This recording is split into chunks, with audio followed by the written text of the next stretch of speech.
En la historia de los imperios siempre hay nombres que se pronuncian con poder. Reyes, generales, conquistadores. Pero en el siglo XX, un nuevo tipo de conquistador emergió.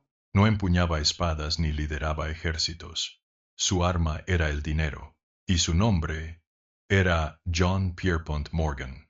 J.P. Morgan no solo controló bancos, controló gobiernos, industrias, guerras y moldeó la economía mundial, con una influencia tan grande que algunos lo llaman el verdadero arquitecto del poder moderno. Nació en 1837, en una familia de banqueros. Desde joven su destino estaba escrito: dominar el mundo de las finanzas. A los 24 años ya era socio de una firma en Wall Street.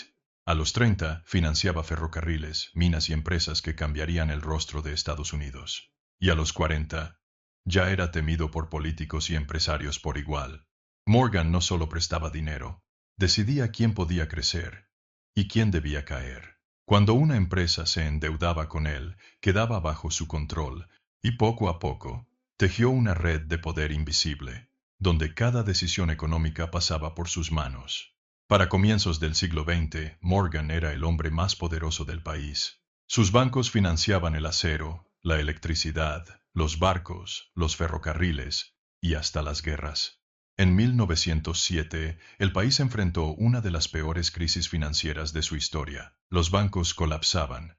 La gente hacía filas para retirar sus ahorros. El miedo se extendía por todo Estados Unidos. El gobierno estaba paralizado.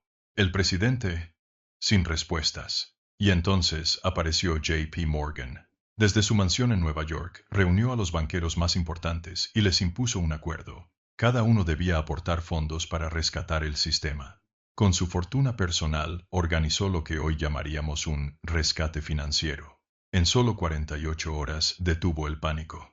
El país se salvó, o al menos eso creyeron, porque esa crisis también demostró algo inquietante. El destino de la economía no dependía del gobierno, dependía de un solo hombre. 3 años más tarde, Morgan y sus aliados decidieron que ese poder debía formalizarse. En 1910, enviaron a un grupo de banqueros y políticos a una isla privada en Georgia, Jekyll Island.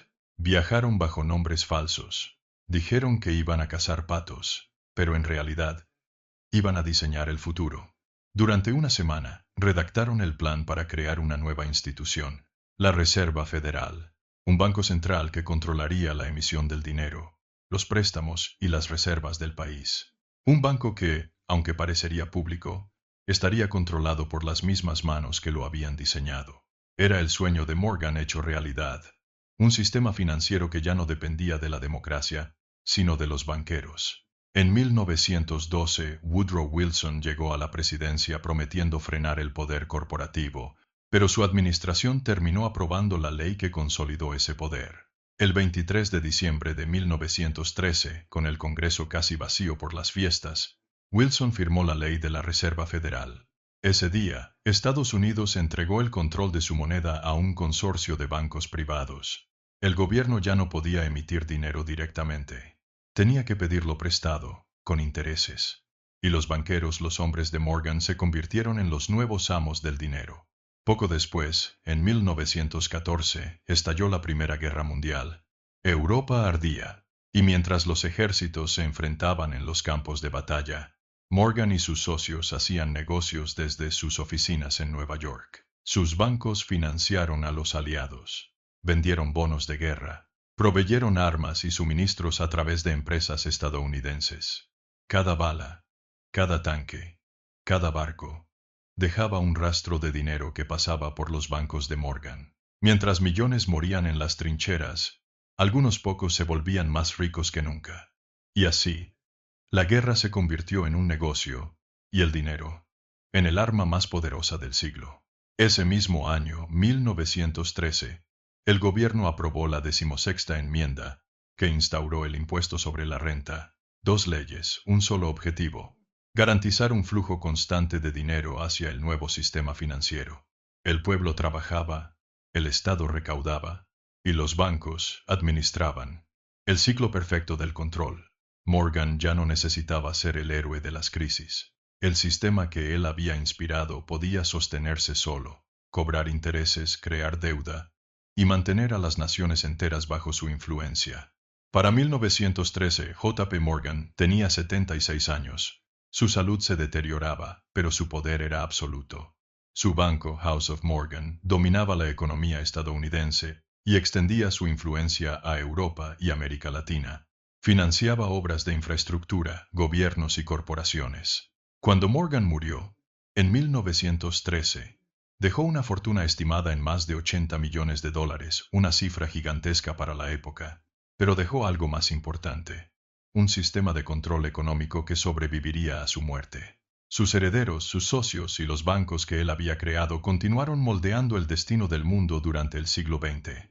La Reserva Federal, que nació de sus ideas, se convirtió en una institución tan poderosa que ningún presidente, ni siquiera los más valientes, ha podido controlarla del todo. Con una decisión, puede hacer que una nación crezca o colapse, puede enriquecer o empobrecer a millones. Y aunque Morgan no vivió para verlo, su visión, la del dinero como herramienta de poder absoluto, se extendió a cada rincón del planeta. Hoy, los bancos centrales operan bajo ese mismo principio. Las crisis financieras se repiten, las deudas crecen, y los pueblos siguen pagando el precio. J.P. Morgan fue más que un banquero.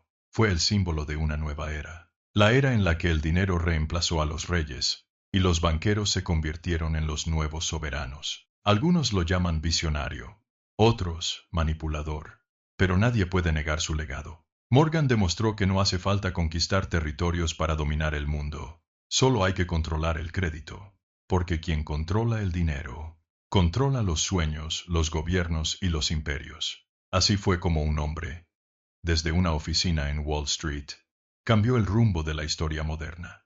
No con guerras, sino con números, no con cañones, sino con contratos. Y así, sin disparar una sola bala, J.P. Morgan controló América y forjó imperios. Mientras los pueblos luchaban por su libertad, otros ya habían aprendido a venderla, con intereses. Mientras los gobiernos hablaban de democracia, otros decidían el precio de cada voto desde sus despachos. J.P. Morgan entendió algo que pocos comprendían, que el poder real no se conquista en los campos de batalla, sino en los balances de los bancos. Cada préstamo a un gobierno, cada rescate financiero, fue un hilo más en la red que lo unía todo: la deuda, el control, la dependencia. Y esa red, invisible para la mayoría, sigue envolviendo al mundo más de un siglo después. Hoy no vemos su firma en los billetes, pero su sombra sigue ahí, en cada crisis, en cada deuda, en cada decisión que mueve la economía global. Así fue como un banquero levantó un imperio más duradero que cualquier reino o dictadura, un imperio basado en la confianza y el miedo. J.P. Morgan no solo controló América, redibujó los límites del poder humano, y con cada decisión, con cada firma, demostró que el verdadero dominio no siempre viene del trono, sino del escritorio de quien controla el dinero del mundo. Nunca olvides esto, porque quien controla el dinero, controla el destino.